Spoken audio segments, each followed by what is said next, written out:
हिंद मेरे प्यारे देशवासियों, मैं आपका भाई श्यामाकांत आज फिर आपके सामने एक छोटा सा वीडियो लेकर के उपस्थित हूँ। जिस प्रकार अलीगढ़ मुस्लिम यूनिवर्सिटी के कुछ हरामखोर इजराइल के डिसफेवर में और गाजा पट्टी के पक्ष में, फिलिस्तीन के पक्ष में आवाज़ उठा रहे हैं, जुलूस निकाल रहे हैं, वो कहीं से भी जायज़ नहीं है। इन हरामखोरों को समझना चाहिए कि इजराइल जो है हमारे भारत का मित्र है। यहाँ पर धर्म और जाति से कोई लेना देना नहीं है।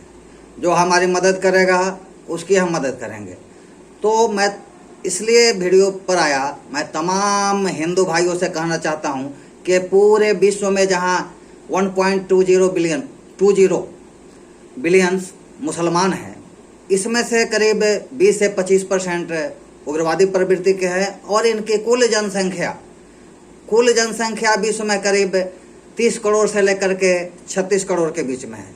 वेरेज अधिकतर मुस्लिम जो 70% है वो शांति प्रिय लोग हैं। और ये जो इराक और जो ईरान है, तो मैं यहाँ के अलीगढ़ मुस्लिम यूनिवर्सिटी के जो हरामखोर आवाज़ उठा रहे हैं, मैं उनसे भी कहना चाहता हूँ कि तुम अपनी 5 पीढ़ी पीछे जाओ। तुम देखो, तुम अगर हिंदू से मुसलमान बन सकता है दबाव में, तलवार के बल पर सलवार पहन सकता है, तो AK-203 और मिसाइल के बल पर सिर्फ सलवार हटा करके फिर साड़ी क्यों नहीं पहन सकता, धोती क्यों नहीं पहन सकता? तुम्हारे लिए बस एक ही उपाय है। तुम पहले से भी डरे हुए हो और आज भी वही हो। जिस प्रकार तुम्हारे बाप दादा ने धर्म परिवर्तन किया, अब वो समय आ गया है कि उसी प्रकार से तुम परिवर्तन करोगे। आज वो हवाई लूट रहे हो इजराइल पर हमला करके, और जब इजराइल पलटवार कर रहा है तो तुम बाप बाप चिल्ला रहे हो। और याद रखना, इजराइल छोटा सा कंट्री होते हुए भी तुम्हारे जो इस 56 मुस्लिम कंट्री है ना, उसमें से 3 अभी सपोर्ट नहीं कर रहा है फिलिस्तीन को। और वो बहुत बड़े बड़े कंट्री है। सलमान बिन मोहम्मद सऊदी अरेबिया और भी कंट्री है जो समर्थन नहीं दे रहे हैं। वो जानते हैं कि इजराइल की कहीं भी गलती नहीं है।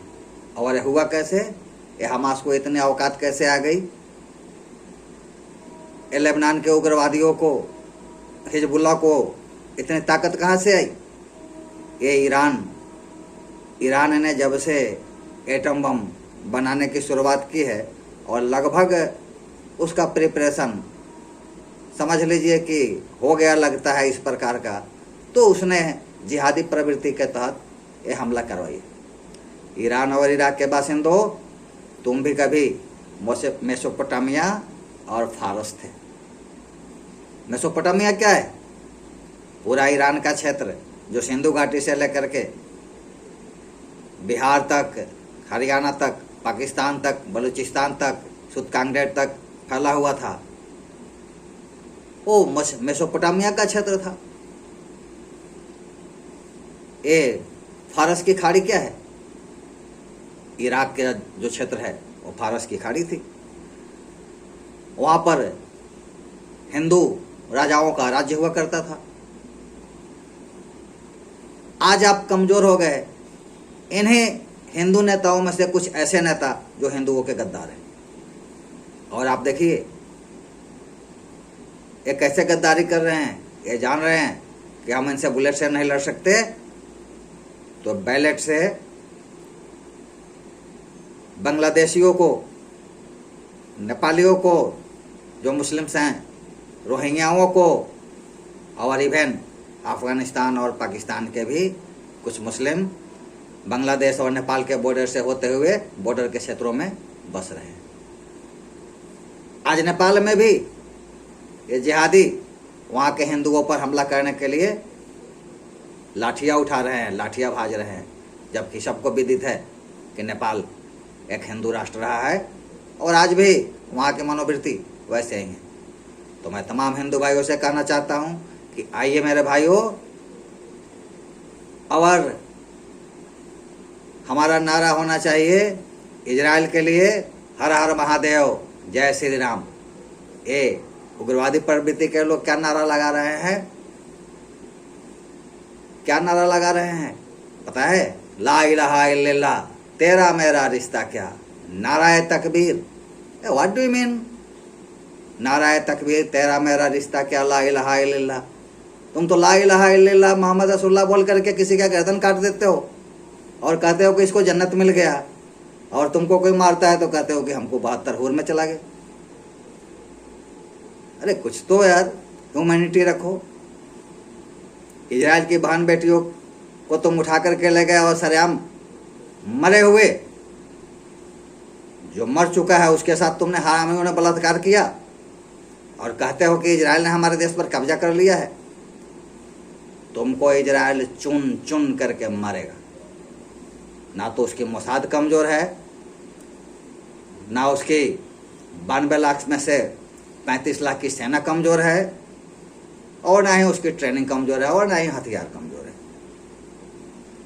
और आज जिस प्रकार हमारे प्रधानमंत्री श्री नरेंद्र मोदी जी ने इजराइल के साथ दोस्ती का फर्ज निभाया है, और यहाँ की कांग्रेस वर्किंग कमेटी जो फिलिस्तीन के पक्ष में चली गई है, इजराइल के खिलाफत कर रही है। शायद यह जानकर के आपको आश्चर्य होगा कि बहुत दिनों से सोनिया गांधी फिलिस्तीन के हमास आतंकियों को चंदा देती रही है। ये बात मैं नहीं, यहाँ के नेता सुब्रमण्यम स्वामी बहुत बार आकर के कह चुके हैं, क्योंकि चंदा देने का कार्य उन्हें को सौंपी थी सोनिया गांधी ने, और यासर अराफात के समय वो वहाँ तक नहीं जा पाए। जय हिंद जय भारत के साथ मैं आपका भाई श्यामाकांत, फिर मिलेंगे। तब तक आप समर्थन कीजिए। एक हिंदू राष्ट्र रहेगा, कोई आपका कुछ नहीं बिगाड़ पाएगा। जय हिंद मेरे दोस्त।